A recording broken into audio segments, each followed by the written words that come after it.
noches, bienvenidos a la, si no me equivoco, séptima o sexta sesión de las venas abiertas de América Latina, de Eduardo Galeano. Hoy vamos a ver los temas, nos quedamos con un tema anterior que no vimos la sesión pasada, que es el del petróleo, las maldiciones y las hazañas. Y después vamos a ver, después de ese tema, nos toca el de el lago de Maracaibo, en el buche de las grandes buitres de metal, y ya después iremos a la segunda parte. ¿Les parece que comentemos estos dos y luego ya entramos, tomamos los temas de la segunda parte, ¿va? Me parece Perfecto. bien. Entonces, vale. Pues el tema del petróleo, las maldiciones y las hazañas, pues se pone muy interesante. Ya estamos entrando a temas que conocemos un poco más, ¿no? Que al menos hemos escuchado más, que al menos se escucha más, ¿no? Que es el tema del oro negro, ¿no? O el petróleo. Y podemos ya empezar empezamos a escuchar acerca de estas empresas, ¿no? De estas grandes empresas. De hecho, me gustaría bueno, me gusta la forma en que Galeano toma estas empresas como el cártel todopoderoso, ¿no? Les llama este cártel todopoderoso, que todo lo pueden, toman influencias de todos lados y mueven gobiernos y reyes y políticos como quieran y de la forma en la que lo desean, ¿no? Entonces, a raíz de esto, pues, empezamos a ver cosas que estamos, al leer el libro, pues ya no las desconocemos, ¿no? Así como sucedió con el café, así como sucedió con el oro, con la plata, así como sucedió con la caña de azúcar, así como sucedió con los esclavos. Si no me equivoco, en este mismo capítulo menciona que después de la que no ha habido mejor negocio después del esclavismo que el del petróleo, ¿no? Nada más para que nos demos cuenta de la magnitud de cómo llega a suceder todo esto. Y algo muy interesante que es el hecho de que, y aquí me gustaría hacer énfasis en cómo va el título, ¿no? Venas abiertas. Y yo desde el principio del libro quería entender por qué le llamaba venas abiertas. ¿Sí? Ok. Mucho. Bueno, yo me estaba viendo, a ver, ¿por qué le llama venas abiertas? ¿Por qué estas venas abiertas de América Latina? Y creo que hasta ahora, bueno, ya iba mencionando en los capítulos, pero en este creo que lo menciona muy claro y se refiere a, como lo veo, me gustaría saber qué es lo que opinan, a todas estas líneas de distribución que llevan, ¿no? Tanto desde cómo toma los recursos, a cómo estos recursos llegan a la producción, a la misma distribución, al refinamiento en el caso del petróleo, y cómo se van haciendo estas líneas que las lleva a la de venas, ¿no? Como si fueran ríos de sangre. Y trae esta idea de la sangre, pues por todo el esfuerzo que toca eso, y cómo son estas venas abiertas de América Latina. Y es interesante que, a ver si lo encuentro, me llamó mucho la idea de cómo ya empezamos a ver estas multinacionales, la Standard Oil, la Shell, todas estas, y hay una parte donde dice sobre las multinacionales, sin pertenecer a las múltiples naciones donde operan. ¿Sí? ¿Se escucha mejor así?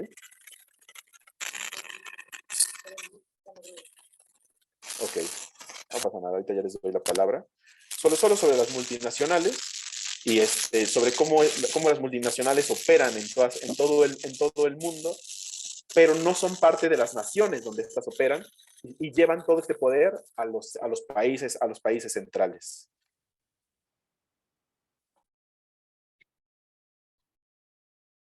Sí, la verdad es que es un capítulo que creo que como mencionas, conocemos bastante más que en otros, ¿no? Yo sé que Mariana tenía una libreta, una hoja completa de comentarios sobre esta. No sé quién más tenga sobre esta. Yo tengo varias anotaciones, pero quisiera como primero dar la palabra a quienes quieran participar antes que yo. No, yo tenía una libreta llena de dientes de hierro sobre Brasil. Pero aún así, sobre el petróleo, me gusta mucho cómo Galeano, igual como menciona Luis, cómo lo trata como el cártel, ¿no? Que es como todopoderoso, pero al mismo tiempo dice como, no hay que pensar en cuestiones fantásticas o de ciencia ficción o lo que sea, porque realmente es por la magia de las finanzas, ¿no? De la contaduría, de cómo ellos solitos mueven como quieren los números cuando quieren. Y una de las que, ¿cuál era? Aquí. Una de las citas que me llamó mucho la atención es: curiosa inversión de las leyes del mercado. El precio del petróleo se derrumba aunque no cesa de aumentar la demanda mundial. Aunque el precio del petróleo baja, sube en todas partes el precio de los combustibles que pagan los consumidores. Lo cual es muy cierto, ¿no? O sea, cómo es que México, o no solo México, todos estos países que tienen petróleo, son los, en América Latina son los principales del petróleo y los precios no dan no son suficientes para poder generar como esta industrialización, el poder refinarlo, etcétera, etcétera, etcétera, pero el combustible sigue subiendo, ¿no? O sea, ¿cómo es que un recurso nuestro puede costarnos tanto? Que pues también lo dice Galeano, que es como que con el petróleo ocurre como con el café, como con el salitre, y otra vez son las venas abiertas, ¿no? Y también da muchísimo coraje el saber que incluso, pues Galeano nos pone ejemplos de Cuba, Argentina, si no me equivoco, o creo que eso es más adelante, pero, o sea, de muchísimos otros países que intentan Uruguay, si no me equivoco, intentan, ya sea que crear sus propias refinerías, nacionalizar el recurso, entre muchas otras formas que intentan como que salir adelante, que dicen, ¿sabes qué? No me importa, vamos a venderle a la Unión Soviética, aquí hablando sobre Cuba, y vamos a salir de los Estados Unidos, vamos a salir como de esta imposición, y aún así no nos dejan, ¿no? Que bueno, Cuba como que se podría decir que es como un ejemplo, porque aunque han salido de ahí y les ha costado, pues han salido, pero muchos otros que aunque lo han logrado un poco, llegan estos, como también ya hemos mencionado, como mencionó Luis hace rato, llegan estos países centrales y dicen, no, da la casualidad de que se va a dar una revolución, ¿no? Y vamos nosotros a financiar esta revolución y vamos a apoyarlo porque no te has portado bien, ¿no? O luego hacen estos bloqueos comerciales y dicen como, bueno, no, te vamos a ayudar, vamos a quitarte este bloqueo, nada más que me tienes que indemnizar, ¿no? O tienes que venderme todo a mí, o yo voy a elegir los precios, yo voy a poner, voy a decir cuándo son reservas y cuándo vas a vender, o que van a ser sus filiales o sus refinerías, y así, o sea, son una serie de detallitos que puedes decir como, bueno, una cosita, ¿no? Pero no, o sea, son como que tienen muy bien, o sea, piensan muy bien en toda la estructura, la enorme estructura que hay en estos como comercios, estos tratados, para poder atacar cada nimiedad, ¿no? Cada pequeño detalle que les va a convenir. O sea, no nos dejan ni una a Latinoamérica. Gracias, Mariana. Sí, pues si gustan, escuchamos a Vera. Ok, gracias. Bueno, creo que igual que a Mariana me llamó mucho la atención lo de la inversión de las leyes, ¿no? O sea, el término que utiliza cártel, yo creo que le queda como anillo al dedo.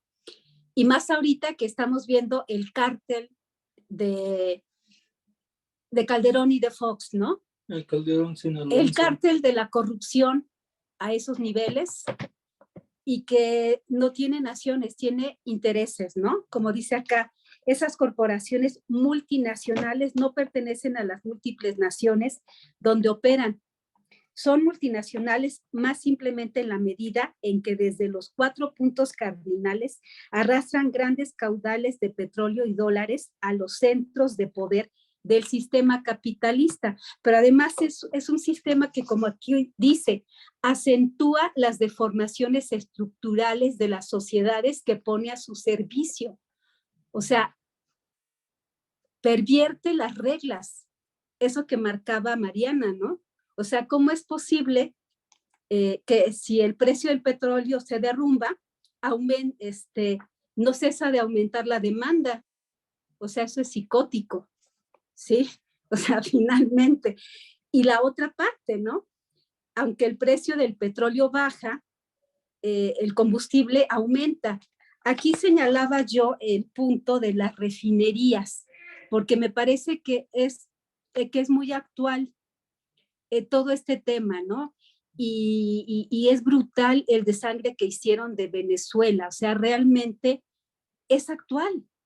O sea, ¿cómo es posible con toda esa rapiña y ahora con esta situación de Ucrania ya le habla bonito y deja de ser el dictador Maduro? Porque me interesa que me vendas, ¿no? Escuchaba yo, me parece que en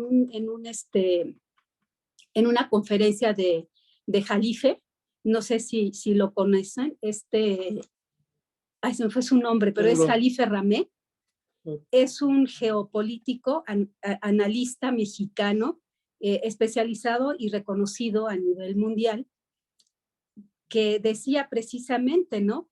Entendía yo que la reserva de Estados Unidos, o sea, que Estados Unidos ya se acabó sus reservas o ya tiene muy poco petróleo, ¿no? Y eso es lo que hace, pues, que esté, como siempre ha estado, por atrás, o sea, del petróleo de Latinoamérica. Uh-huh. El punto, ¿no?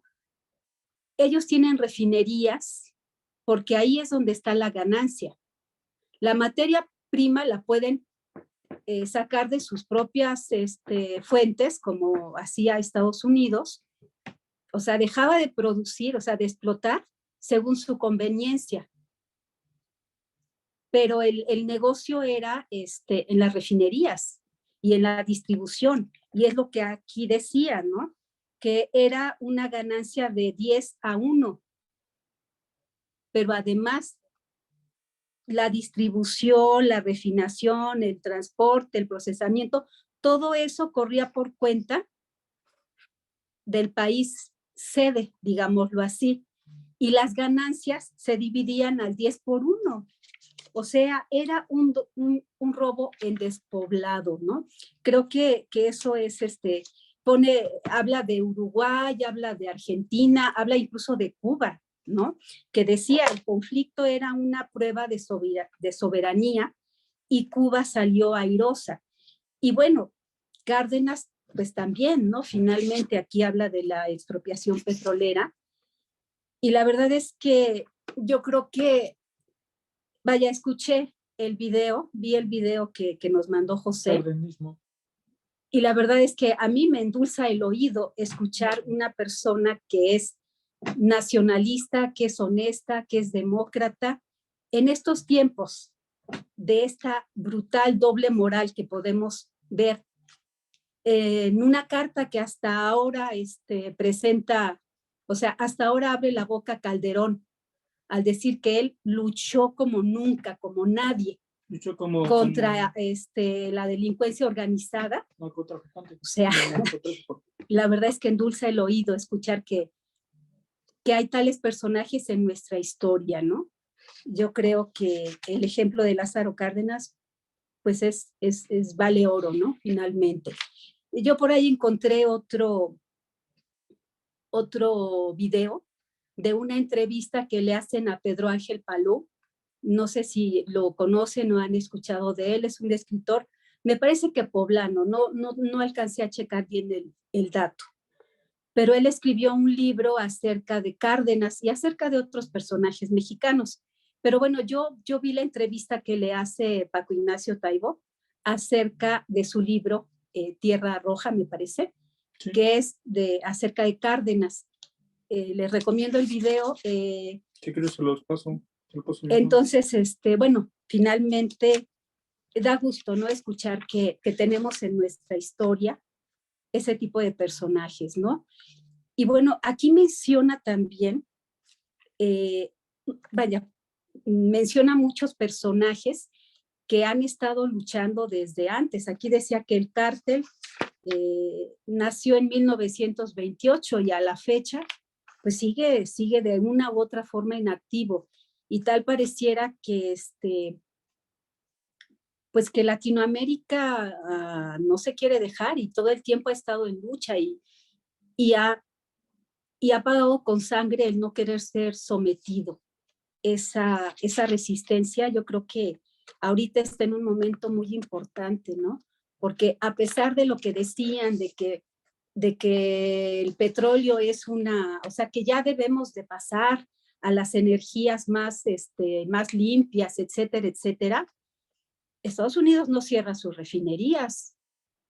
Y cómo desestiman que los países pobres tengan la pretensión de construir refinerías, porque finalmente, pues es el poder que ellos tienen, ¿no? Bueno, gracias, ese era mi punto.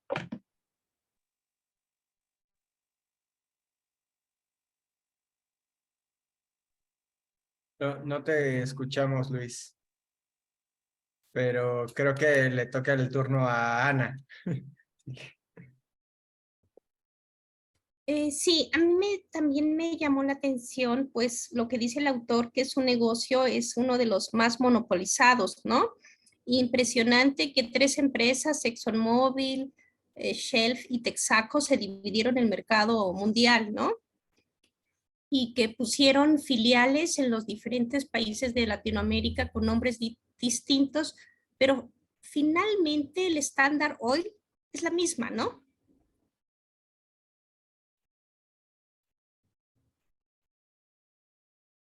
Así que uno piensa que, bueno, sí, hay gasolinas ahora móvil, ahora, pero al final vemos que son 3 empresas las que deciden, controlan el precio de los productos refinados y pues lo que ya habían comentado,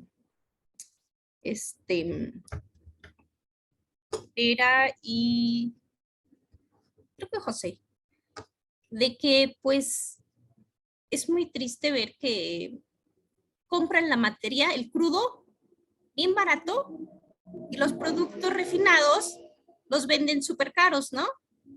¿Cómo? Si el crudo lo venden, cada día bajan y bajan el precio, pero los productos que sacan del crudo suben y suben.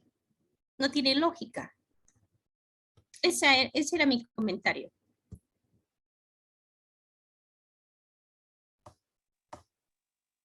Gracias, Ana. Creo que sigue Rox. Gracias. Sí, aquí hay varios puntos y uno que dice Ana, el negocio monopolizado. ¿Qué pensaríamos nosotros si las 5 potencias del mundo, países, hablando de países, Estados Unidos, Inglaterra, China, Rusia, pongamos uno más, no sé, Francia, decidieran gobernar todo el mundo? Y ya sé que José puso una cosa de qué. Ana, ¿qué vas a decir? Tal vez Estados Unidos no permitiría, ¿no? O sea, Estados Unidos está dentro de esos. Dicen, nos vamos a repartir el mundo y cada quien va a gobernar una parte del mundo. Creo que sería algo que inadmisible para muchos y movería y haría como mucho ruido. Pero yo siento que cuando, y mi punto o el punto hacia el que voy es que cuando empresas hacen cosas que pueden ser cuestionables, de alguna manera para el público es normal porque es como funciona el mercado. Si el gobierno intenta hacer lo mismo, toma otro nombre. Por ejemplo, si el gobierno quiere ser el que explote el recurso para el país, se vuelve una dictadura y un gobierno que se quiere aprovechar del pueblo. Pero si viene una empresa y dice que va a generar empleos y que va a dar mejores precios, entonces es una empresa que piensa invertir en el país. Como que el discurso, la narrativa cambia mucho cuando creo que tenemos que verlo de manera un poquito más simplista y encontrar los problemas éticos de las cosas que hacen las empresas, más allá de si es la empresa o el gobierno, ¿no? Entendido que la empresa va a velar por sus recursos y sus intereses y el gobierno debe de velar por la comunidad, pero a veces nunca se cuestiona cuando la empresa no vela por la comunidad. tomamos de hecho que no lo tienen que hacer? ¿Por qué tomamos de hecho que no tienen que estas empresas, digamos que preocuparse por las comunidades en donde tienen negocios, en donde le dan trabajo a la gente? ¿Por qué está bien que bajen los sueldos para tener mejores ingresos? Y que no les importe si las condiciones de trabajo de los empleados sean las mejores, ¿no? Porque ellos pueden tener ciertas, digamos, rozar esta parte ambigua de la moral y no ser cuestionados por el público. Y muchas veces es la desinformación. De hecho, no sé si sabían que hay una empresa española que se dedica a desinformar, tal cual. Lo que hacen es, llega, no sé, X persona, paga y entonces lo que hacen es generan información falsa que inyectan en internet y entonces tratan de mejorar la imagen ya sea de una empresa o de una persona en particular. Entonces, hay entes poderosas que están tratando de que no sepamos las cosas que realmente están sucediendo y que nos creamos otro discurso. Y mi último punto es acerca de la Unión Soviética. Creo que antes no la habían mencionado en todo el libro y es curioso cómo se ha continuamente hablado de Inglaterra, de Francia, bueno, no tanto de Francia, pero de Europa en general, de España, de Estados Unidos, pero no escuchamos que la Unión Soviética se haya o se involucrado mucho en Latinoamérica. No sé si en otros países cercanos a ellos hizo este tipo de colonización, pero sería interesante también entender cuál fue la historia de la Unión Soviética conforme todo esto estaba pasando a la par en Latinoamérica con Estados Unidos y Europa.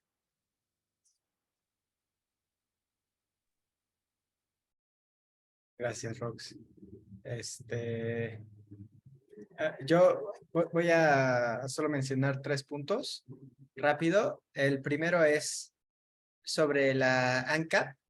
Creo que es muy importante conocer qué es lo que es la ANCAP, que es esta empresa de Uruguay, que es la primera refinería de petróleo, o que fue la primera refinería en Latinoamérica, ¿no? Y toda la guerra sucia que recibe por parte de, obviamente, esas otras empresas multinacionales que tienen todos estos argumentos sobre que es una empresa del Estado y que el Estado no es bueno para administrar empresas y que entonces mejor que no la administre, ¿no? Bueno, esa es una de las cosas que quería comentar. La segunda cosa que quería comentar era sobre el tema del cardenismo. No quisiera tocar el tema de la expropiación, bueno, es que toca el tema de la expropiación petrolera en México, pero para no abarcar tiempo y para no parafrasear a los historiadores mexicanos, van a encontrar para nuestros, digamos que espectadores o para nuestra audiencia en YouTube, van a encontrar en la parte, bueno, no sé en qué posición estoy, pero en la parte extrema superior derecha, el link que los va a llevar a el documental del cardenismo, que habla precisamente de cómo se logra esta expropiación petrolera. Y el otro tema que quería comentar era sobre el trust. Lo menciona Galeano. Lo que dice Galeano es...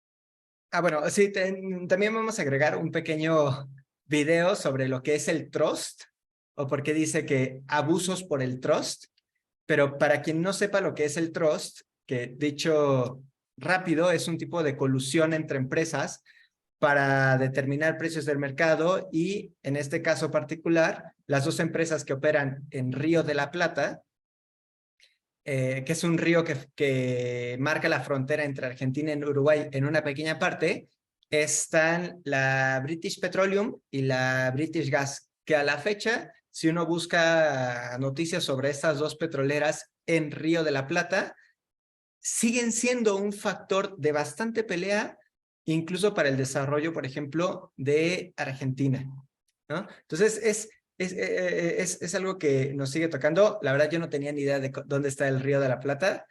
Es bueno, yo tengo una foto, pero no sé si presentar pantalla, pero finalmente valdría la pena que ustedes buscaran dónde está Río de la Plata y es justamente divide en una pequeña parte a Uruguay y a Argentina. Eso es lo que yo quería aportar. Quería leer algo, pero vas tú, Mariana. No, dale, si quieres léelo, sin problema. Ok. Bueno, era... la diferencia es de 10-1. De los $11 que cuestan los derivados de un barril de petróleo, los países exportadores de la materia prima más importante del mundo reciben apenas $1, resultado de la suma de los impuestos y los costes de extracción, mientras que los países del área desarrollada, donde tienen su asilo las casas matrices de las corporaciones petroleras, se quedan con $10, resultado de la suma de sus propios aranceles y sus impuestos, 8 veces mayores que los impuestos de los países productores y de los costos y las ganancias del transporte, la refinación, el procesamiento y la distribución de las grandes empresas, que las grandes empresas monopolizan. Pues sí, es eso. Y es tan importante la ANCAP que Brasil tarda 14 años en desarrollar su industria petrolera para lograr llegar a un símil en 1953 de lo que es la ANCAP en Uruguay. Y bueno, de hecho, qué bueno que lo leíste, porque ahorita yo me acordé de una parte en la que Galeano comenta cómo es que Standard Oil de Nueva Jersey había provocado un conflicto y financiaba al ejército boliviano para apoderarse del Chaco paraguayo, ¿no? Que es este oleoducto necesario hacia el río para poder pues, pasar por ahí el petróleo y etcétera, y etcétera.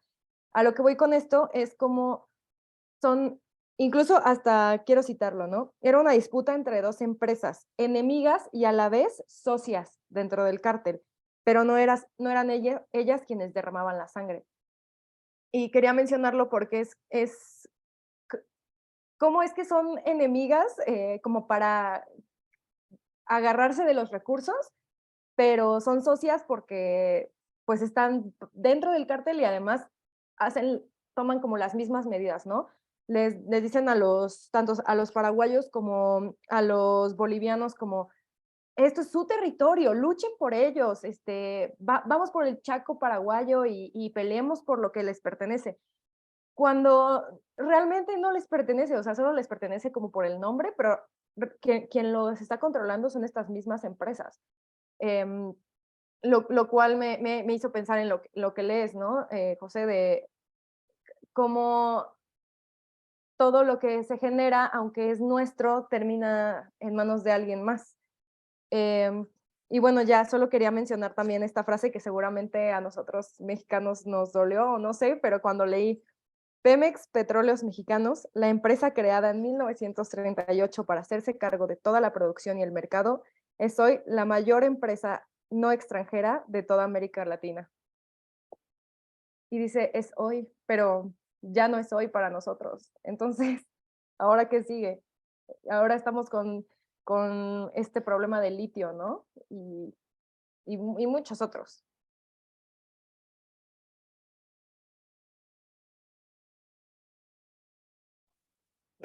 ¿Ahora me escucho? Sí, perfecto. Los estuve escuchando. Pues todavía podemos seguir hablando sobre el Luis. petróleo, entonces no me escucho. Creo que Ana quería hablar. Perfecto, adelante Ana.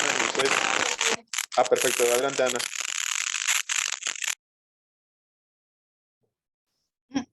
Yo solo quería, bueno, retomar esta parte en la que decían justo pues de que los precios del petróleo se han disminuido, pero solamente, o sea, bueno, del crudo.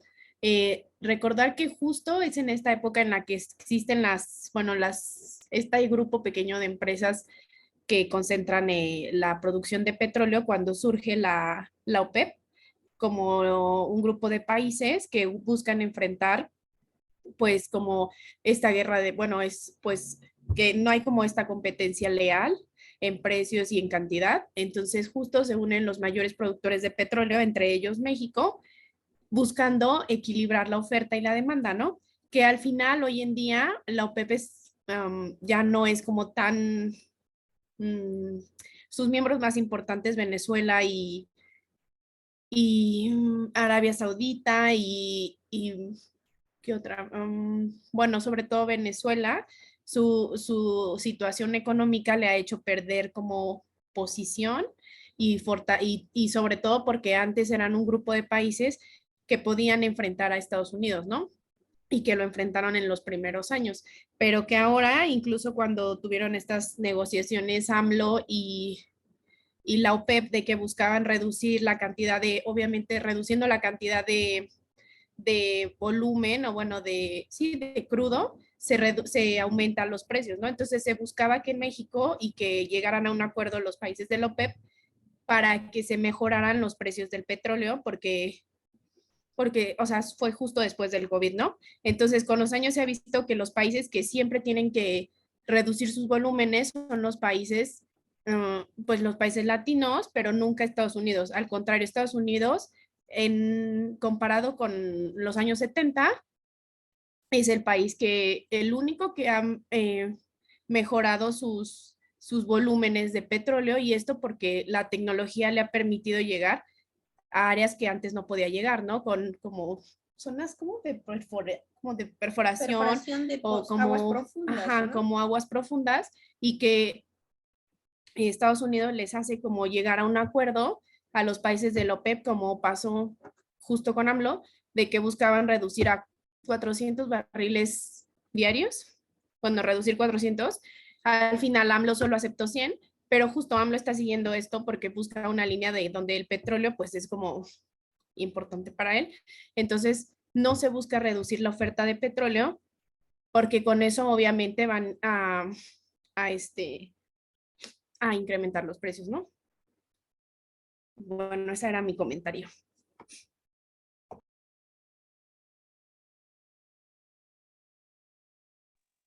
Adelante, José, te escuchamos.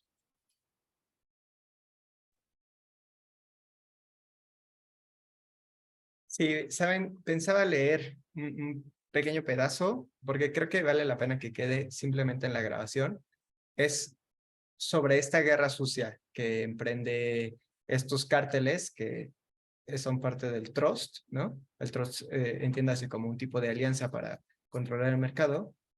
Dice, el cártel financió de inmediato una furiosa campaña de desprestigio contra el ente industrial del Estado uruguayo y comenzó su tarea de extorsión y amenaza.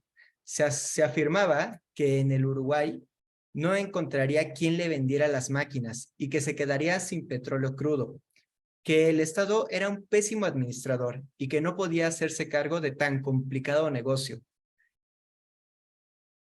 Me voy a quedar ahí. Es el mismo argumento, si ustedes ven el video del cardenismo, era el mismo argumento que se utilizaba que utilizaban los conservadores mexicanos para decir México no va a ser capaz de operar y por eso no creían en la expropiación petrolera, en la nacionalización, porque decían México no va a ser capaz, los mexicanos no son capaces de operar esta maquinaria tan compleja. Y creo que es un mensaje que tenemos que reconocer en las personas que lo dicen y que tenemos que, pues no sé, ustedes díganme si lo vamos a retar o no lo vamos a retar, ¿no?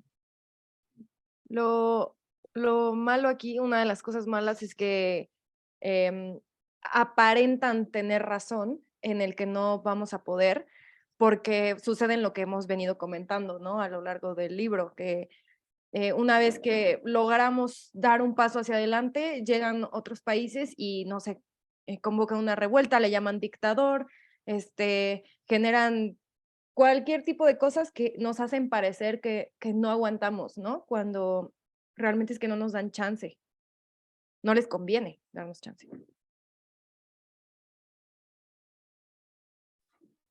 Sí, es desolador.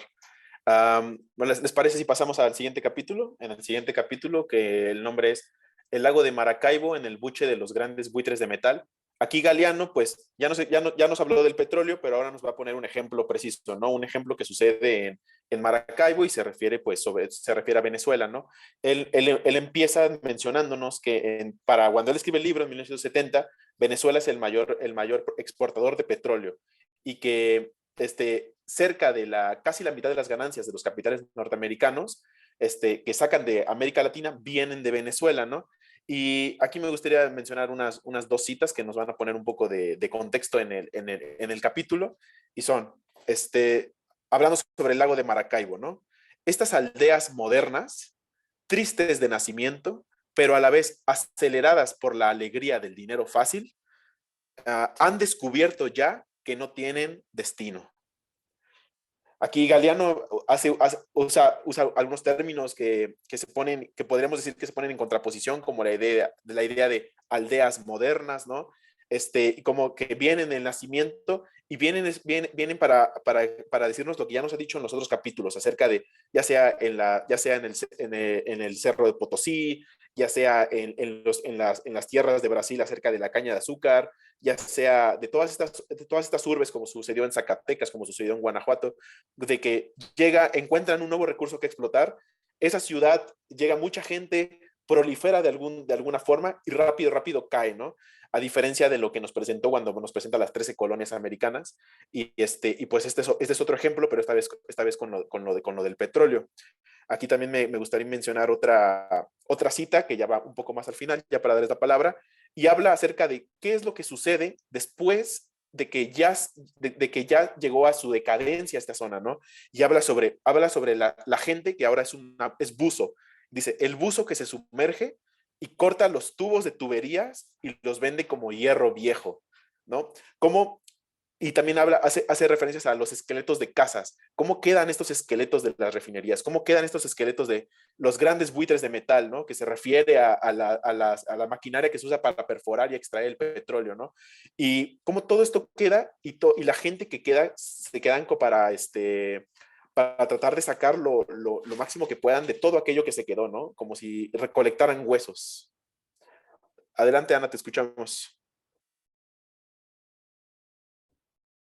A mí me llamó la atención que el autor menciona que Venezuela es el país más rico en petróleo, pero también es el más pobre y el más violento.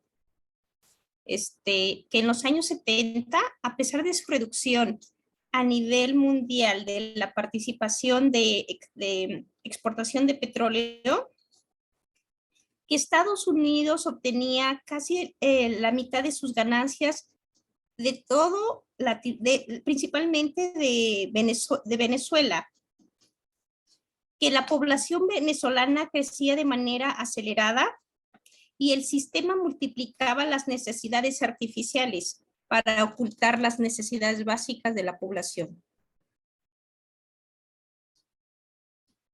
¿Cómo?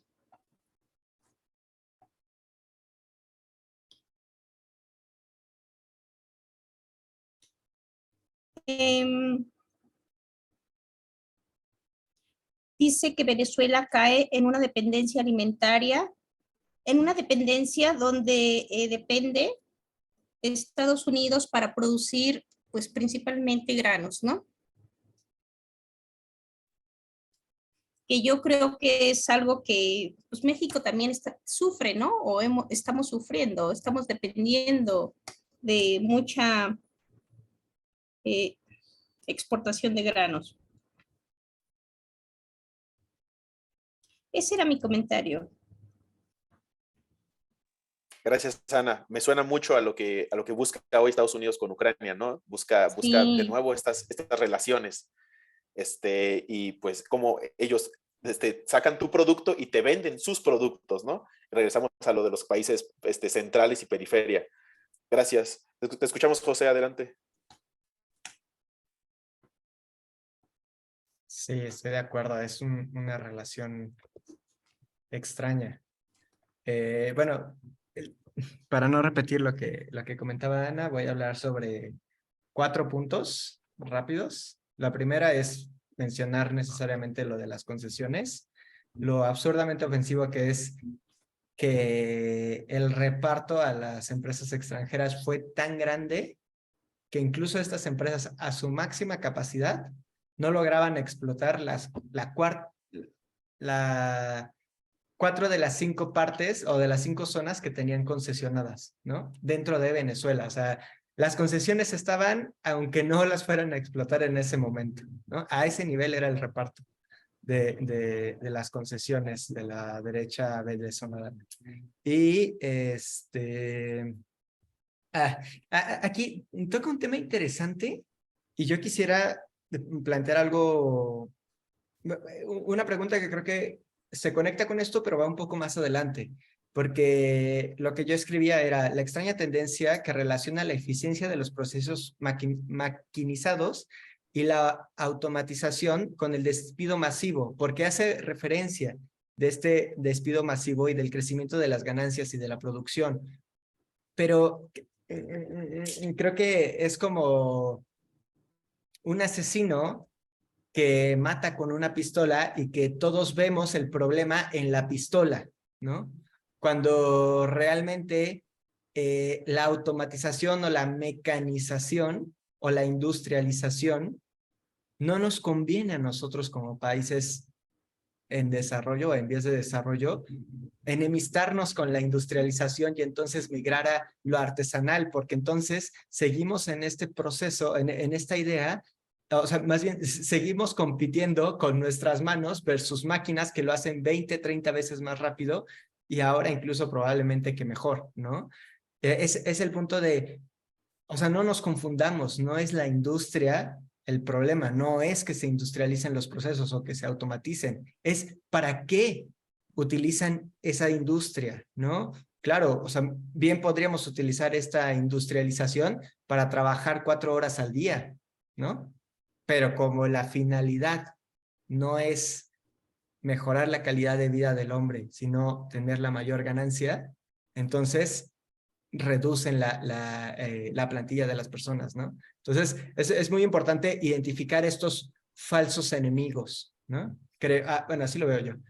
Y el tercer paso era el tema de la rebaja de impuestos, y aquí me gustaría leer, es una pequeña cita, si no tienen problema, que es: la rebaja de impuestos se tradujo en 1954 en más de 300 millones de dólares de beneficios adicionales para el Standard Oil. En 1953, un año antes, un hombre de negocios de Estados Unidos había declarado en Caracas: aquí usted tiene la libertad de hacer con su dinero lo que le plazca. Para mí esa libertad vale más que todas las libertades políticas y civiles juntas. O sea, es la libertad del dinero. Quien tiene la libertad es quien tiene el dinero. Las libertades políticas y las libertades civiles, o sea, de las personas, no valen. Lo que vale es la libertad económica. Y por eso es tan importante que nosotros no nos creamos este mensaje de enarbolar la libertad, que lo que importa es la libertad y lo que, o sea, y este mensaje crítica hacia China, por ejemplo, que no son libres de hacer lo que quieran, que tal vez en la Unión Soviética no son libres de comprar lo que quieran, pero hay que analizar muy bien esta libertad real que es, ok, o sea, tú eres libre de hacer lo que quieras, pero en realidad no eres libre de comprar una casa porque no puedes comprar una casa, porque no tenemos dinero, ¿no? No eres libre de dejar de trabajar porque no tienes para comer, ¿no? No eres libre de dejar de trabajar solamente 8 horas porque los trabajos son de más horas, ¿no? Porque si no te corren. Entonces, son estas libertades reales versus lo que se supone que no está prohibido. Ya habíamos hablado de esto antes, en este libro, ¿no? Pero era sobre la libertad real y la libertad negativa, ¿no? Que la libertad negativa es lo que no te prohíbo hacer y la libertad positiva es lo que realmente eres capaz de hacer, ¿no? Y por último, el tema de Hugo Chávez, lo quiero dejar al final. Me espero, les doy la palabra y cierro con mi participación de esto.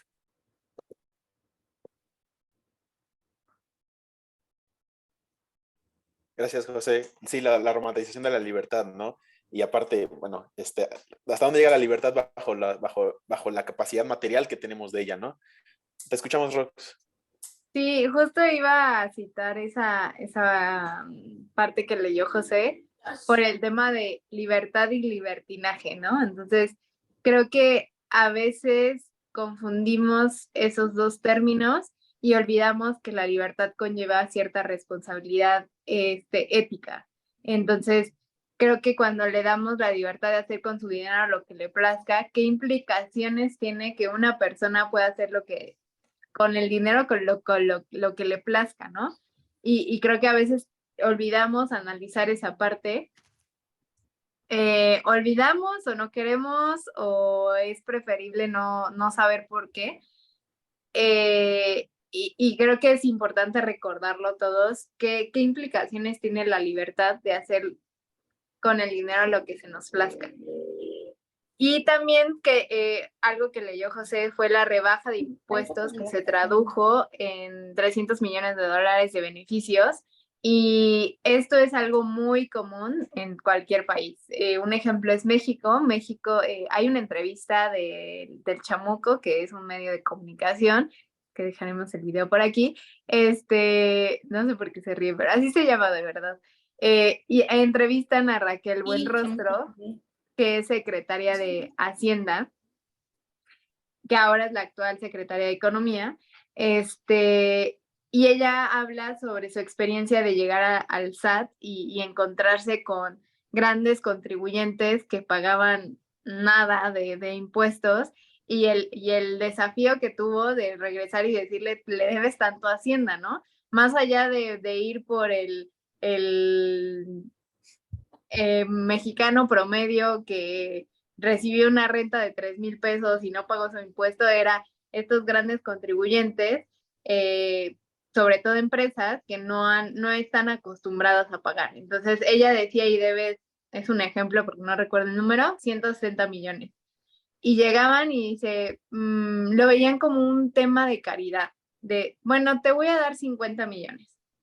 O sea, regateaban el nivel de regatear con el gobierno, ¿saben lo que significa eso? Dice, no, o sea, me tienes que pagar los 160. Bueno, te doy 70 millones. Entonces, en ese poder que tienen las empresas de regatear con el gobierno y decir, estoy en mi derecho de no pagarte impuestos y que se le condonaron impuestos a N cantidad de personas, tanto morales como físicas, durante sexenios completos. Y es algo que pasó en Chile con el cobre, en donde no pagan impuestos y eso pudo haber solventado la educación de un año en Chile. Entonces, cuando trasladamos eso a beneficios para la comunidad, entonces nos importan que los que tienen más también paguen, ¿no? Y algo que también hay mucho últimamente es el tema de los impuestos a la gente que tiene demasiado dinero. O sea, demasiado estoy hablando Jeff Bezos para arriba, que haya un impuesto a la riqueza. Es uno de los planteamientos que se está buscando para poder haber mayor equidad de wealth, ¿cómo se dice? De riqueza en el mundo, que es también uno de los temas que ha traído como una consecuencia del capitalismo.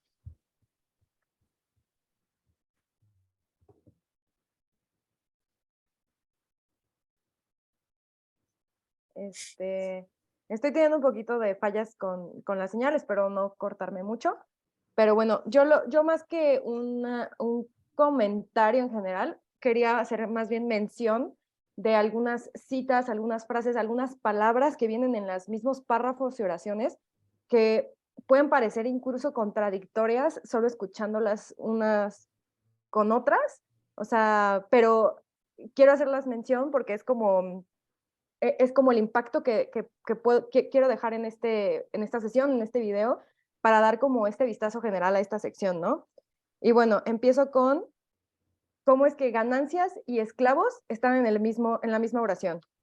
Las ganancias arrancadas a esta gran vaca lechera solo resultan comparables con las que en el pasado obtenían los mercaderes esclavos o los corsarios. Otra es Venezuela no ha registrado el ingreso de nuevas inversiones del exterior, sino por el contrario, una sistemática desinversión, una sangría. También tengo, ay, creo que ya la perdí. Ya.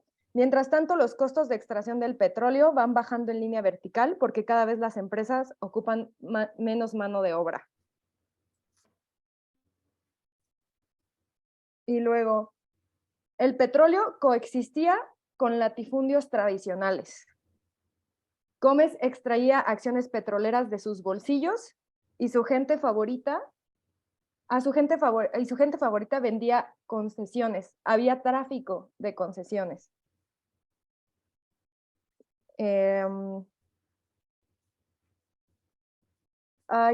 Quería decir otra cosa. Eso me fue. Ya lo perdí. Bueno, también estaba otro. Las utilidades llegaban a casi la mitad de las inversiones. ¿Eso qué quiere decir? No invierten en el país, pero siguen ganando, ¿no? Explotando, exportando, extrayendo. El fuerte impulso nacionalizador muestra visibles síntomas de agotamiento. Y la lluvia de dólares cae en Miraflores, el Palacio de Gobierno, para transformarse en autopistas y demás monstruos del cemento armado. El plato nacional, que es el frijol negro, llega en grandes cantidades desde el norte, en bolsas que lucen la palabra beans. Sí, no se le va a ganar. ¿Me escucho, verdad? Sí, no se le va a terminar, no se le va a ganar aquel que te compra y te vende, ¿no? Él es el dueño de todas las negociaciones y en cada negociación se lleva su parte, ¿no? Escuchamos a Ana y luego a José y pasamos de capítulo, ¿va? También me llamó mucho cómo el autor menciona la transformación de la ciudad, ¿no? Dice que Venezuela era una ciudad de frescos patios, silentes catedrales. Se ha convertido en una ciudad moderna, rascacielos, estrepitosa, consumista, y su población se alimenta de comida industrializada, se mueven poco, tienen un corazón insaciable y mucha ansiedad por ganar, comprar, consumir y apoderarse de todo.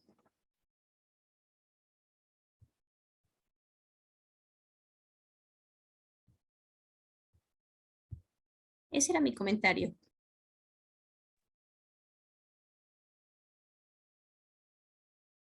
Gracias, Ana. Me recuerda, justo estaban comentando alguna vez en el trabajo, hace no mucho, sobre Guatemala y de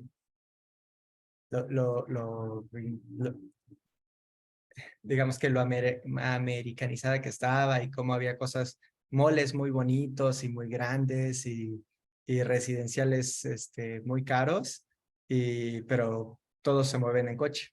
No hay movilidad, no hay transporte público de calidad, no hay ciclovía, o sea, creo que hay muchas cosas que uno debe de comenzar a apreciar y dejar de prestar atención a que si tienes el mall más caro de Latinoamérica cerca de ti, ¿no? Y bueno, terminando con lo de Hugo Chávez, yo les mandé 3 videos. En la publicación de YouTube van a estar esos 3 videos y nuevamente en la extrema derecha superior. Esos 3 videos, o sea, y creo que es muy importante porque hay un bombardeo de medios de comunicación y ha habido un bombardeo por más de 15 años sobre Venezuela.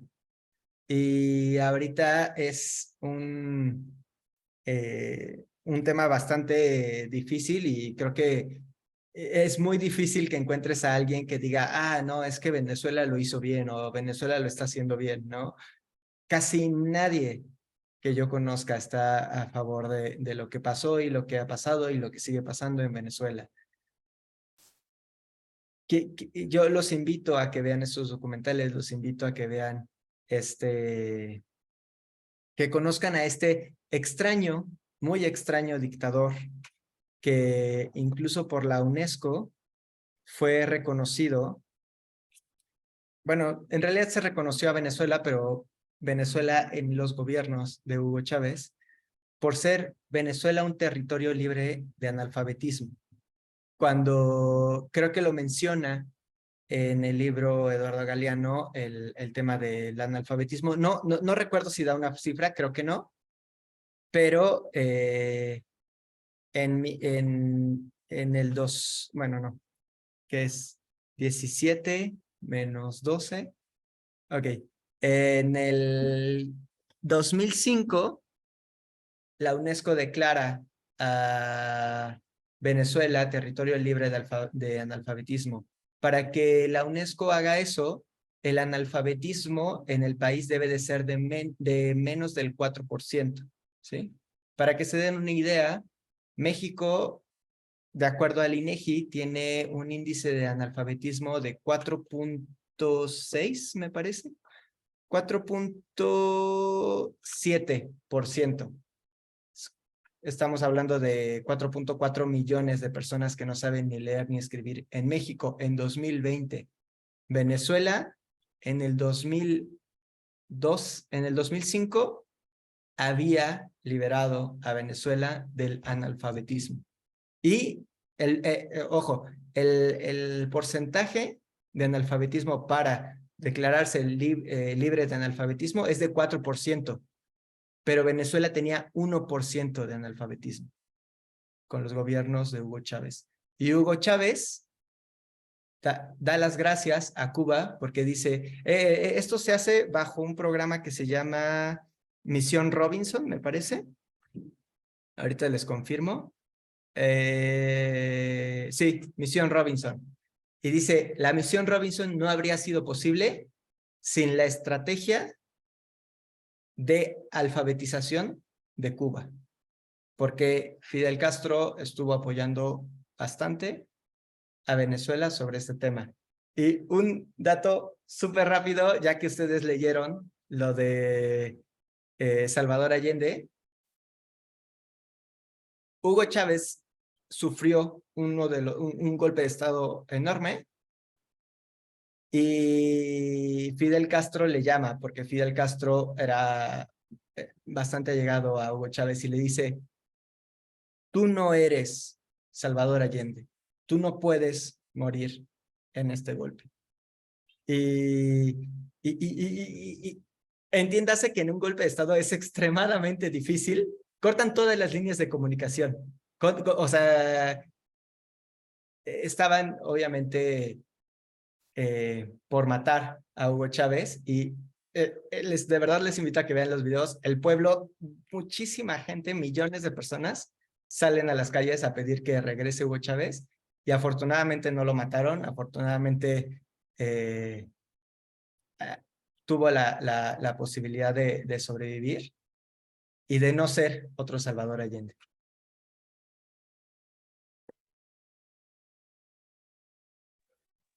Qué interesante. Hay que verlos, ya tenemos los videos, tenemos las lecturas y como ya mencionó José, pues van a aparecer aquí y también quizás en la caja de descripción haremos lo más posible porque ahí estén, ¿no? Bueno, Galeano separa su libro de las venas abiertas de América Latina en dos partes. Aquí acaba la primera parte, la cual se trató sobre sobre las fuentes, sobre los recursos. Ya hablamos de la tierra, hablamos de los alimentos, hablamos del petróleo y ahora ya aquí damos un pequeño giro, no tanto un giro, pero nos vamos a regresar un poco en el tiempo si es que Galeano llevaba un orden temporal. Y la segunda parte se llama El desarrollo es un viaje con más náufragos que navegantes. Voy a hacer hincapié en la palabra desarrollo y después entra a un subtítulo dentro de la segunda parte o a un título en la segunda parte que se llama Historia de la muerte temprana. Y aquí nos vamos al subtítulo dentro de este título que se llama Los barcos británicos de guerra saludaban la independencia desde el río. Aquí, como les mencioné, vamos a regresarnos un poco en el tiempo, nos vamos a ir por los 1800 inicios, vamos a hablar un poco sobre la independencia de varios países de América Latina, también vamos a hablar sobre la llegada de la revolución industrial y cómo cómo esto empezó a cambiar las relaciones que habían entre los países, y sobre todo vamos a hablar sobre un país muy importante para esos aspectos, que va a ser los británicos, ¿no? Gran Bretaña o Inglaterra, y alguien que quiera comentar sobre el texto. Si no, de mientras, hay una cita que les quiero mencionar que me atrajo mucho. Esto lo dijo George Canning en 1823 y dice: la edad de la caballería ha pasado y la ha sucedido una edad de economistas y calculadores. Hemos dejado la espada y ahora agarramos, esto ya lo digo yo, ¿no? Es dejar la espada y el caballo y ahora agarramos la pluma, la tinta y el papel y nos vamos a las fábricas, ¿no? Adelante, Ana, te escuchamos. Sí, entendí que el autor menciona que la independencia pareciera que perpetuó el poder de los dueños de la tierra y de los comerciantes enriquecidos. Que la industrialización ayudó a que Inglaterra explotara los recursos de América Latina pagando con tejidos de algodón. Nos libramos de los españoles, pero ahora es Gran Bretaña quien impone reglas de comercio para evitar que América Latina caiga en manos de los Estados Unidos.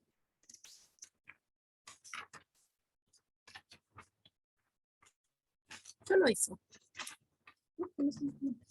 Gracias. Te escuchamos, José, adelante. Aquí en este título, digo, la verdad es que ha habido títulos que me han gustado más, pero en este título me cuesta trabajo conciliar dos cosas. La primera es esta imagen de la historia en la que nosotros pocas veces vemos como un logro y digamos que termina siendo, como lo menciona Ana, o como lo cita Ana, el tema de que la independencia solo perpetúa esto del abuso, ¿no? Y probablemente es una de las cosas que terminaron resultando, pero en contraparte, con lo que no logro conciliar es yo, adicional a esto, he estado, digamos que bastante intensamente estudiando sobre la historia de México, sobre el tema de la revolución, el tema de la independencia, el tema de que el mexicano necesita los héroes y necesita reivindicar la historia de lo que es ser mexicano para ser capaz de decir, nosotros sí podemos, nosotros sí hemos podido y nosotros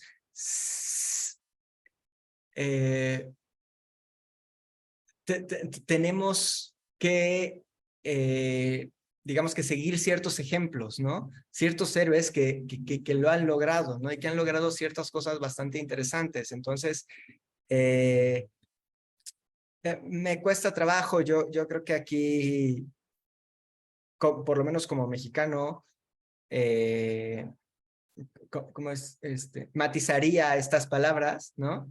Y le pondría bastantes asteriscos a, pero se logró esto, pero se logró lo otro, pero tuvimos todas estas cosas, ¿no? Y vamos obviamente por más, ¿no?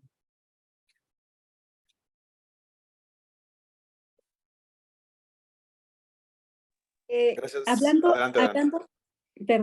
hablando precisamente de eso de conocer la historia, hay una frase, ahorita no recuerdo en cuál de los videos que he escuchado, pero me gustó mucho, que decía acerca de que, bueno, nosotros revisamos la historia, pero en ningún momento queremos la nostalgia histórica, ¿no? De decir, ay, los tiempos de Cárdenas, sino que revisemos el pasado para verlo en el presente y proyectarlo en el futuro. O sea, a mí me gustó mucho esa cita, esa frase, referente a eso precisamente. Vamos a ver a Chávez, vamos a ver a Castro, vamos a ver a Salvador Allende, a Lázaro Cárdenas, al Tata Cárdenas, no como una nostalgia romántica, sino como una visión, y actualizamos, y eso es muy actual. O sea, yo lo veo así en el sentido de que la problemática persiste. Digamos, para mí me parece muy comprensible, ¿no? ¿Qué perro quiere soltar el hueso? Pues nadie. O sea, ellos no van a soltar a América Latina, pero es ese recuperar nuestra historia es para decir, pero es que es mi país, es mi riqueza, ajá, y me importa poco lo que pienses, ¿no? O lo que te sirva, sino que recuperarla con todo lo que es ese sentido nacionalista, con ese sentido de que México es para los mexicanos, el petróleo es de México, es para los mexicanos, y si ha podido enriquecer de tal manera, pues entonces América Latina estaría por encima de Europa, por encima de Norteamérica, ¿sí? Entonces, ¿qué es lo que falta? Pues que tomemos esos ejemplos para ahora decir, bueno, es que ha habido y aquí también hay. Y yo creo que ahorita es un momento histórico muy importante, porque Latinoamérica no se sigue dejando, Latinoamérica sigue en lucha, ¿sí? Y estamos en un momento histórico de reorganización que tenemos que despertarnos, tomar el pasado para ponerlo en el presente y proyectarnos a un mejor futuro. Un poco la pregunta que hacía Rox acerca de que qué haríamos, ¿sí? Pues mira, yo creo que los que se quieren dividir al mundo, yo creo que un poco fantaseando o un poco especulando más bien, ellos saben que si se enfrentan, se acaba el mundo, no va a haber nada que repartir. Así es que definitivamente ellos van a querer sentarse en una mesa de negociaciones y dividirse el mundo. Uh-huh. Ahí lo importante es la posición que tome Latinoamérica, siendo el país que tiene las riquezas. O sea, para mí es, ¿qué puede pasar? Pues sí, puede pasar que se sienten a negociar.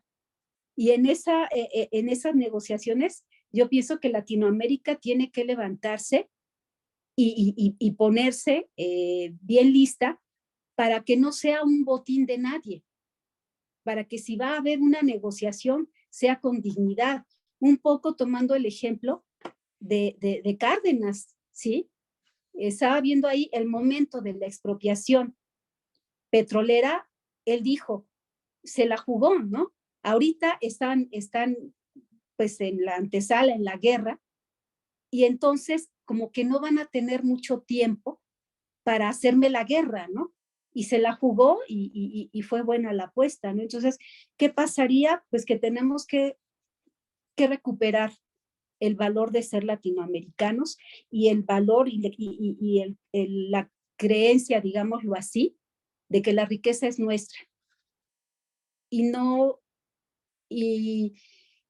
creernos cuando nos dicen que la corrupción somos todos, que todos son, o sea, que son más los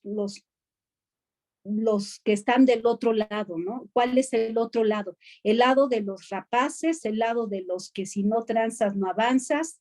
No, los más somos nosotros, los más somos los que queremos un mejor mundo, porque yo lo veo como una visión de un mejor mundo, porque solamente así podemos avanzar. Y referente a la pregunta de la Unión Soviética, yo diría que es muy importante que conozcamos también la historia de la Unión Soviética, ¿sí? Podemos conocerla y podemos ver las diferencias, ¿sí? Porque definitivamente aquí está saltando, ¿no? ¿Cuál fue la intervención de la Unión Soviética?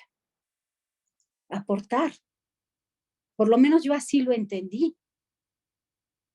En el momento en que dice, yo no te voy a, no te voy a comprar o no te voy a ayudar en esto. La Unión Soviética dice, órale, pues yo te vendo, ¿no? Yo tengo petróleo, yo te lo vendo y tú me traes el azúcar, ¿no? O sea, de alguna manera está proponiendo un intercambio. Yo no sé si tiene, o sea, bases militares regadas como las tiene Estados Unidos, tomadas a la fuerza.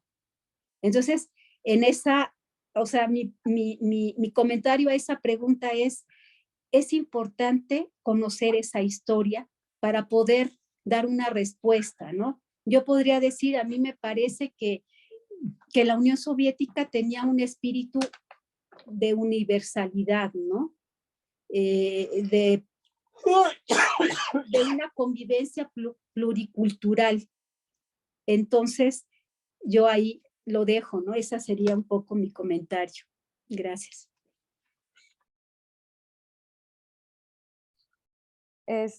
Bueno, yo quiero empezar mi comentario citando: el tráfico de esclavos brindaba una pantalla eficaz para el comercio clandestino. ¿Cómo es que hasta me da risa porque son súper cínicos, ¿no? ¿Cómo es que una mala noticia puede cubrir a otra mala noticia? Leí por ahí una viñeta de Mafalda que decía, bueno, ¿no pueden mentirnos con buenas noticias?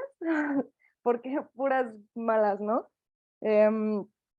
Y bueno, también quería hablar como de, no sé si a otras personas les pase o algo, pero a mí me pasó en esta sección que leí independencia y como que o sea, en automático pensé como, independencia, qué bueno, ¿no?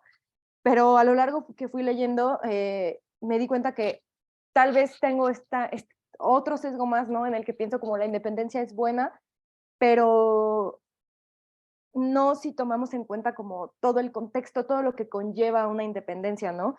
Porque, por ejemplo, menciona Galeano que la independencia abrió las puertas al libre comercio y que los mercantes extranjeros se vieron exonerados de la obligación de vender sus mercancías a través de comerciantes nativos. Entonces se abrió esta libre competencia, pero con industrias ya desarrolladas, o sea, ya que esta independencia de qué sirvió, o sea, puede parecer algo bueno, pero al final es reestructurar reestructurar todo el pueblo, ¿no? Cómo se mueve todo un pueblo, cómo se entiende. Y también el adherirse a parámetros nuevos, adherirse a parámetros de este progreso, este desarrollo de países que ya llevan delantera por años de explotación, de esclavismo, de robos, o sea, etcétera, ¿no? Entonces, al final, los gobiernos que se independizan se quedan sin la posibilidad de un desarrollo sostenido en el tiempo, lo cual nos hace cuestionarnos, bueno, ¿qué independencia queremos? ¿Qué tan bueno es independizarnos? ¿Quién va a mover, a liderar o a despertar esta independencia, ¿no? ¿O qué es lo que buscamos con ello?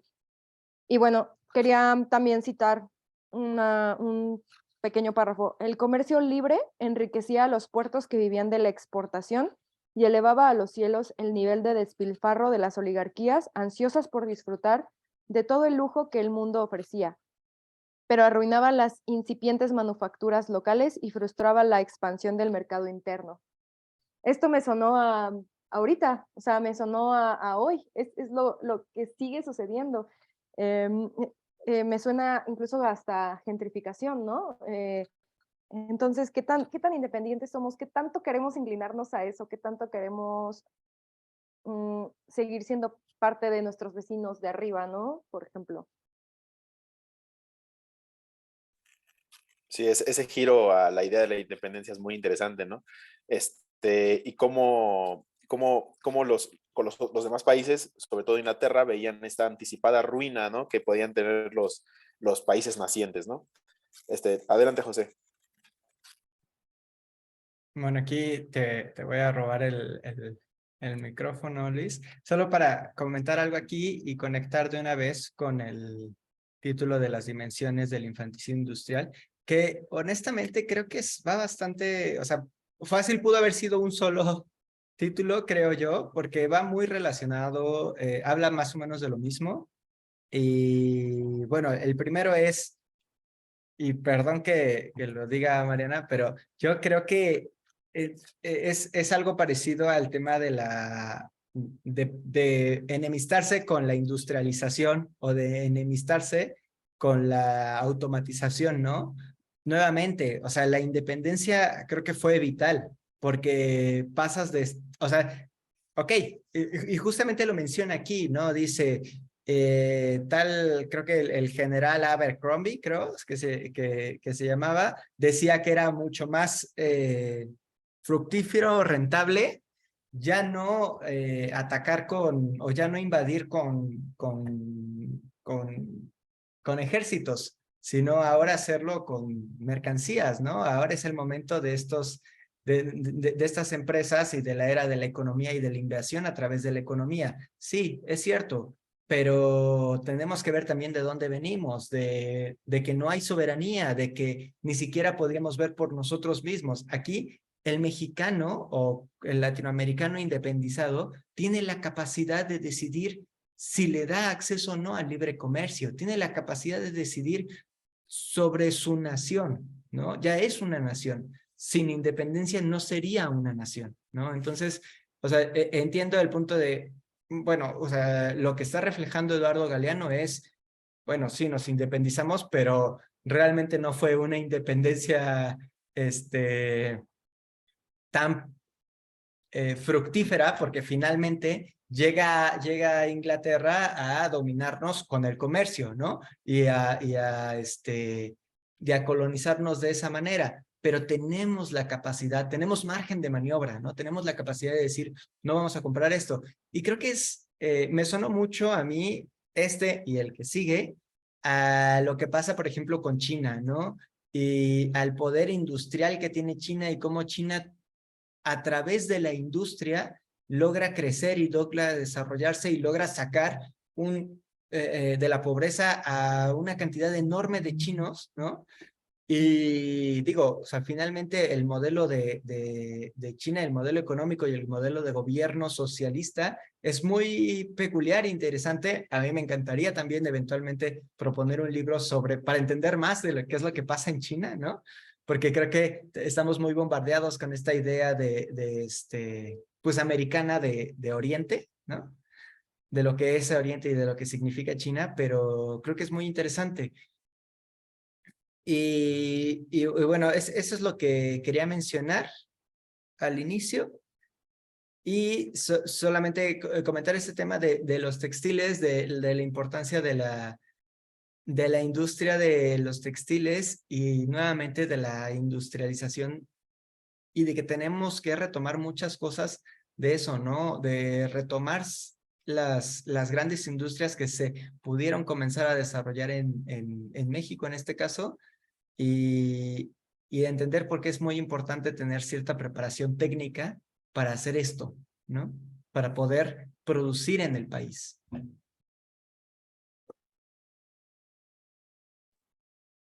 Sí, de acuerdo con tu respuesta, José.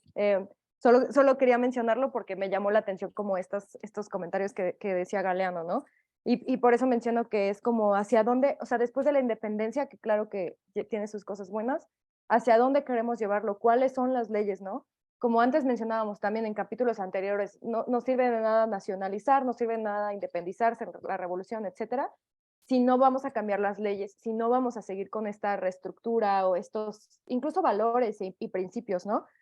Y bueno, continuando un poquito ya con la siguiente sección, quería citar alguien que menciona Cayo Prado Jr., un protector de una pequeña industria, ¿no? Pobre industria artesana, es verdad, pero asimismo suficiente para satisfacer una parte del consumo interno. Esta pequeña industria no podrá sobrevivir a la libre competencia extranjera, aún en los más insignificantes productos. Y pues, ¿cómo va a soportarlo si también, cito, en todas las haciendas del Brasil, los amos y sus esclavos se visten con manufacturas del trabajo libre? Otra vez quiero hacer hincapié en esas palabras que están en la misma oración, que dices, ¿cómo pueden estar estas dos palabras que se contraponen, un oxímoron, ¿no? Los esclavos, los amos y sus esclavos se visten con manufacturas del trabajo libre y 9/10 de ellas son inglesas. O sea, ¿de qué sirve meterse a esta competencia si no vamos a ver por nosotros, ¿no? A consumir, a proteger nuestros intereses, nuestros recursos? Porque también me gustaría citar esta parte que dice: Gran Bretaña suministra a Brasil con sus barcos de vapor y de vela, le hace el empedrado y le arregla las calles, ilumina con gas las ciudades, le construye vías férreas, etcétera, etcétera, etcétera. Y yo me pregunto, ¿no es lo mismo que nos pasa con Estados Unidos? O sea, ¿qué tanto no somos hijos de Estados Unidos, ¿no? ¿Quién nos protege si hay una guerra o algo así? Y es como ¿cómo cambiamos esto? ¿Cuál es el aporte que tenemos que hacer una vez que nacionalicemos cualquier recurso o una vez que nos independicemos, ¿no? Me gusta este sentido que da Galeano. Y desafortunadamente también hay otra frase muy fuerte que me llamó mucho, que menciona: la única forma de elevarse es someterse. En este sistema, ¿no? En esta cuestión otra vez de países centrales y periféricos y ya. Sí, a mí me resulta interesante qué es lo que mencionaba José antes, ¿no? Que acerca de las artesanías y que viene con lo de la industria.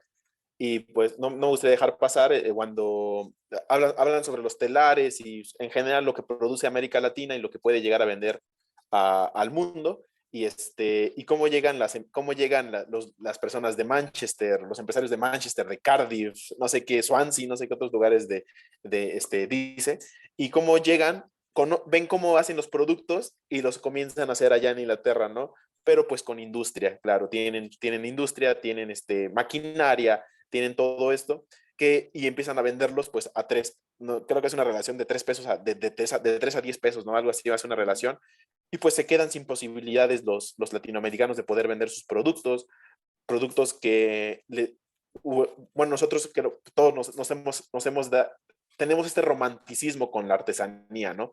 No, es que es hecho a mano, como si le agregara un valor, como si le agregara otro valor, como si te sintieras parte de un algo, parte de un propósito, parte de otra posibilidad, ¿no? Y eso es muy interesante. Y no digo que no lo sea, ¿no? Nada más es como esta forma de llegar a verlo, ¿no? ¿Quieren comentar algo más? ¿Quieres comentar algo más, José? Sí, para finalizar, primero, son 3 cosas rápidas. La primera es, sabiendo esto, lo hipócrita que suena que la BBC o que todos estos medios de comunicación masivos critiquen a China por ser la industria del mundo y critiquen por la contaminación que ellos generan y critiquen que ahora, por ejemplo, con lo de los chips, que por seguridad nacional China no puede tener estos semiconductores para poder hacer estos chips porque es un tema de seguridad nacional, porque podrían hacer armas nucleares. A mí me parece mucho cinismo, ¿no? Pero ahora, claro, para ver que los cínicos que son, tenemos que saber de historia, ¿no? Eso una. Segunda, voy a leer la cita completa de lo que dice Mariana porque es una joya y hay mucha gente que busca ser más americana que mexicana, ¿no? O que latinoamericana. La única forma de elevarse es someterse. Escribió a los dictámenes de las revistas de moda de París, a la levita negra y a todos los accesorios que corresponden. La señora se compra un elegante sombrero que le hace sentir consumadamente parisiense, mientras el marido se coloca un tieso y alto corbatón y se siente en el pináculo de la cultura europea.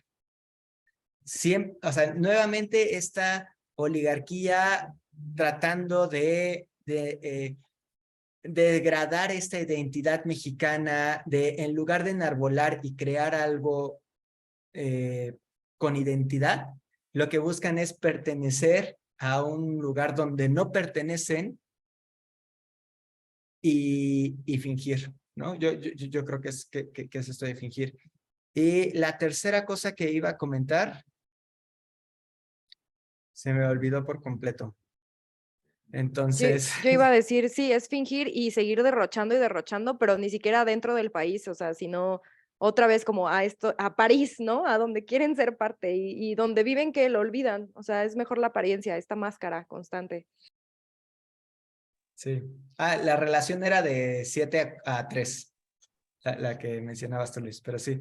Sí, ya no me acuerdo qué otra cosa iba a comentar, pero creo que con eso pues podemos, por lo menos de mi parte, cerrar. Bueno, hay una participación más.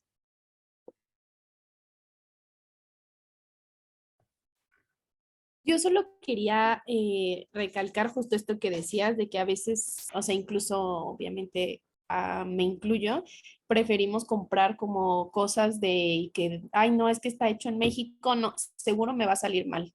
O si, no sé, como que piensas eso, pero porque hay una cultura detrás y de que incluso en los años 50, todo lo que se producía en México por alguna razón, sí hay estudios que dicen de que no salía bueno, pero era porque estaba en proceso el desarrollo de como de esta manufactura, ¿no? O sea, obviamente al principio no era de la mejor calidad, pero con el tiempo sí empezó a fortalecerse, ¿no? Y esto también fue porque se dio un apoyo a la industria, ¿no? Justo como decía Mariana, hay una partecita en la que dice que ayudó tanto que está como, o sea, Chile fuera una región como lejana para que estuviera pues sin lejos del mercado inglés y entonces su industria fue como una industria más local que le permitió desarrollarse internamente, ¿no? Entonces esto pues aleja de la competencia, eso le ayudó a desarrollarse bien, ¿no? Porque obviamente cuando no tienes un apoyo por parte del gobierno, ya sea, pues no, o sea, como barreras arancelarias o un tipo de apoyo a tus productos, obviamente tus productos no van a ser competitivos en el exterior, ¿no? Pero en el interior sí debería de haber una, pues, pues de que se promoviera el consumo nacional, ¿no? Y eso muchas veces no ha habido, ¿no? Al contrario, como que se piensa que es de mala calidad, ¿no? Y te lo venden como de que comprar cosas exportadas o hechas en otro país son mejores, ¿no? Cuando, pues en realidad, no, algunas veces, nuestra calidad y nuestra materia prima es de mejor calidad que la de otros países, ¿no? Pero es como un tema también como de ideología. Estatus también, ¿no? Sí, igual a lo mejor de estatus que pues te da, o sea, te hace sentir mejor contigo mismo traer una marca de ropa, no sé, que no es mexicana, que una que sí es mexicana, ¿no? Pero bueno, es ya personal. Yo rapidísimo, solo quiero unir como esta participación de Ana, o ¿me recuerdas tu nombre? Yo soy Isabel. Isabel, este, con la participación de Luis, que va mucho de la mano cuando Luis menciona, por ejemplo, como esto mágico que sentimos por las artesanías, que claro, ¿no? O sea, sí tiene algo bonito porque tú ves a quien lo trabaja, pero no hay que pensar que industrializarse está mal, ¿no? Más bien está mal el creer que las cosas hechas en México están mal hechas, cuando tal vez puede ser que sí, pero no es porque México trabaje mal o porque no podamos salir de ahí, sino es porque no hemos podido industrializarnos justamente por todas estas leyes, por estos países centrales, etcétera.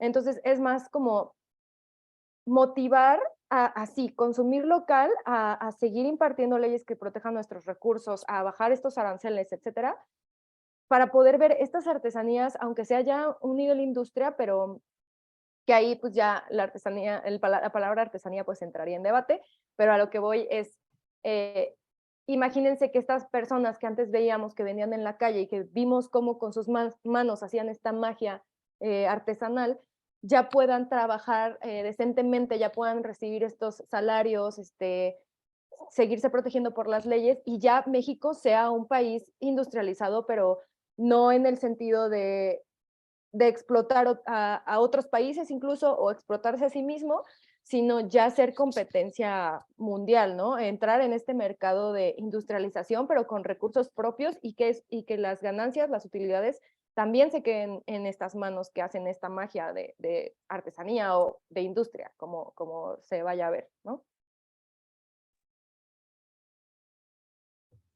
Yo solo quería agregar que, perdóname, José, No, que hay como que hay un video, bueno, sí, como un TED Talk, algo así, que es como justo de cuando se crea la lavadora, creo, y que al parecer es como un invento, bueno, no un invento, bueno, como un desarrollo, como que lo vemos como muy normal y que como decías, no, o sea, no es como malo la industrialización ni que se mejore la maquinaria, o sea, no, al contrario, siento que más bien es como cómo ocupas como estas mejoras y o sea, lo que decías de por ejemplo, en este video que les digo, de que las horas hombre que ocupaba una persona, sobre todo las mujeres, para lavar, obviamente con la lavadora fue así de que una reducción total y este tiempo lo pudieron ocupar para estudiar, unas ingresaron al mercado laboral, a lo mejor para estar porque al final de cuentas la mujer reproduce la fuerza de trabajo, ¿no? O sea, en ese entonces, pues, y bueno, hoy también,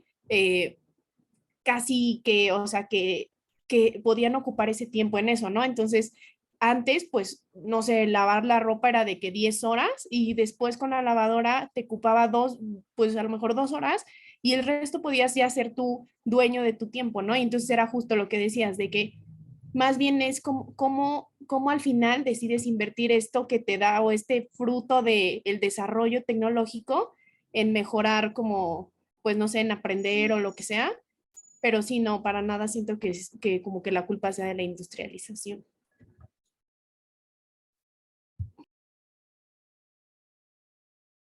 Gracias, Isa. Creo que es todo. Solo de aquí creo que nadie es técnico. Necesitamos llegar a inspirar, llegar a estas personas que hacen para que desarrollen esta identidad, este amor por México, este amor por hacer las cosas en México y por el proceso con la ambición de hacer a México un país autosuficiente, ¿no?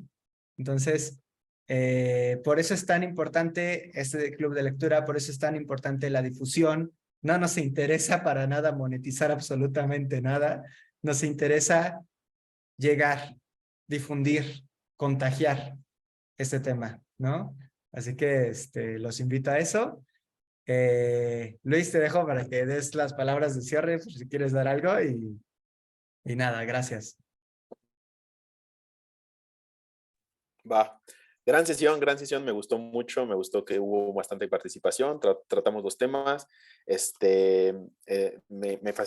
final se abrió mucho los temas para comentar muchas cosas y nada más, para la siguiente sesión, Mariana nos va a hacer el favor de pasarnos los temas por el chat de WhatsApp. Y pues ahora lo dejo con la párroca Roxana para ver si hay algunos anuncios. No, no hay tarea. Así que les deseo bonita semana. Muchas gracias, igualmente. Hasta luego. Buenas noches. Igual. Excelente década. Bye. Hasta luego, buenas noches. Bye bye. Gracias.